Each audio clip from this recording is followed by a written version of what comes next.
Ito po, isa sa mga organization na nakatutok dito sa controversial at pinag-uusapan sa buong mundo. Hindi lang ng mga Pilipino itong iso sa kay Duterte sa ICC.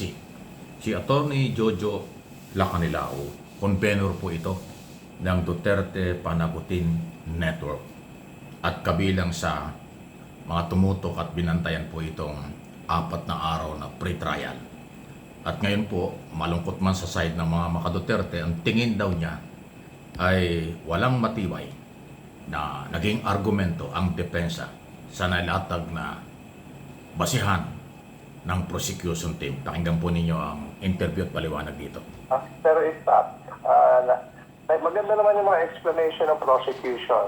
Pati yung mga lawyers ng victims, no, sila Atty. Andres, at pinunto-puntong rebuttal, no, yung mga points niya.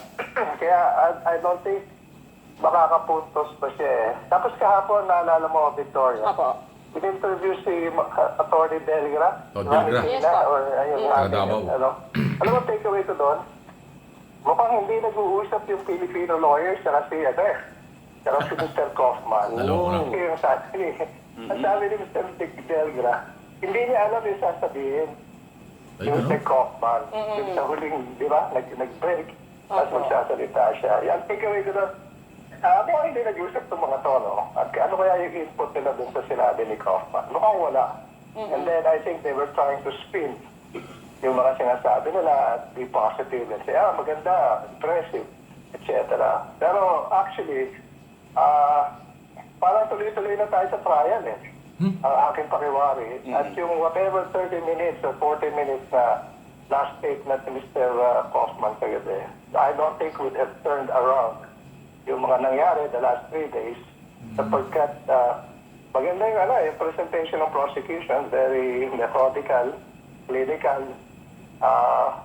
systematic, no? Ito yung sinabi, ito yung ebidensya. So, ang hirap talagang gibain nun. Mr. Kaufman tried very hard. Pero talagay ko hindi niya nakaya, no? And then because of that, na-overcome na nung prosecution yung requirement for substantive grounds for confirmation of charges. Ang feeling ko ay confirm na talaga ng ICC and then tuloy tayo sa trial. Just so makita na natin talaga lahat ng ebidensya against President Duterte. Pero attorney... Yun. So, yun po yung pananaw ni Atty. Lacanilao. Siya nga po yung convener nitong grupo na Duterte Panagutin Network. Grupo yan kasi talaga huminga niyang organization. Yun isa side nila. Pero siyempre sa side po ng depensa, pilit nilang sinasabi na hearsay, okay, walang sapat na basihan, at ang masakit niya dito, pati media ay kanya sinisisi at politika sa Pilipinas. Medyo wala namang personality tayo dyan sa ICC, pero yung mga ganong katwiran parang katwiran ng mga abogadong politika sa Pilipinas, yung hearsay at politika. Wala namang pakialam ang ICC sa internal politics o internal problem sa Pilipinas. Nakialam lang sila kasi may nagreklamo, may complainant ng mga Pilipino na biktima ng karapatang pantao. Yun po yun. So, pagka pati media ay sinisisi, ibig sabihin walang argumentong matibay. Delikado yan sa aking observation at opinion. Ganun pa man, hintayin natin after 60 days kung ano talaga ang mangyayari. Kung makukumbinsi o hindi. Okay? Pero alam naman natin na ang isang issue rito yung neutralize. Kasi pag sinabi neutralize, ang perception ng mga otoridad dito sa Pilipinas, patayin. Kasi may reward system na ang makakapatay may kapalit na pera, may promotion. Pag nakakasuhan, ipapardon. Yan po yung pangako ni Duterte. On record, nasabi yan doon sa ICC pre-trial. O kaya lumakas ang loob ng mga otoridad. May pera na, mapopromote pa. Pag nagkakaroon ng kaso, pardon, pero tutulungan pa rin ang abogado. Ang problema, lahat ng mga pulis na nakasuhan, hindi naman natulungan. Kita nyo yung involved doon sa kay Kian de los Santos sa Caloocan. Convicted yung mga pulis, kulong habang buhay. E paano ipapardon ni Duterte yan? Hindi siya presidente. Presidente lang mayroong authority magpardon. O di nabudol kayo dyan. Kung tinulungan niyo ang abogado, siguro hindi nakulong. Kung tinulungan ng abogado ni Duterte ng abang abogado yung mga pulis na involved sa Caloocan, baka hindi nakulong. O di ba? Paano mapupromote yung dismissal na? So yun yung nangyari. Promotion, reward, at saka pangakong tutulungan, yun yung kapalit. Na-establish yun doon sa trial. Mabigat. So, alam niyo yung pag sinabing, sabihin natin doon sa dokumento, doon sa memorandum order na double barrel project Tokhang, ang sabi neutralize. Ang problema, neutralize sa dokumento, pero sa actual operation, patay yung tao. O isan maniniwala? Tayo at yung mga judges. Doon sa neutralize o doon sa may patay na tao. Kasi nga, ang interpretation, pag sinabing neutralize, patay ka agad eh. Kill kasi na sinasabi. Pero sa ibang bansa, hindi po ganun. Sa malaki at mga bansa na ang law enforcement agency ay rumirespeto sa karapatang pantao. Pag sinabing neutralize, huhulihin yan. Kukontrolin lang yan, buhay. Hindi nila papatayin.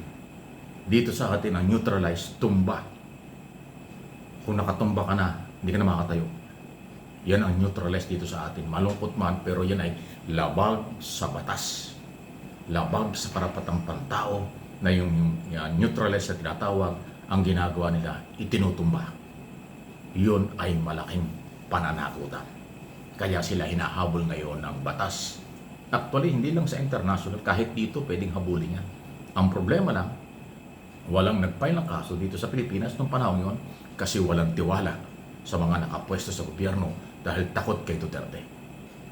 Walang nag-imbestigang pulis at NBI noong mga panahon yun kasi mga kabaro nila yung nautusan sa double barrel at saka project Tokhang. So, nililitis na ho ngayon yan. Yun ang nangyari. So, issue lang po ito.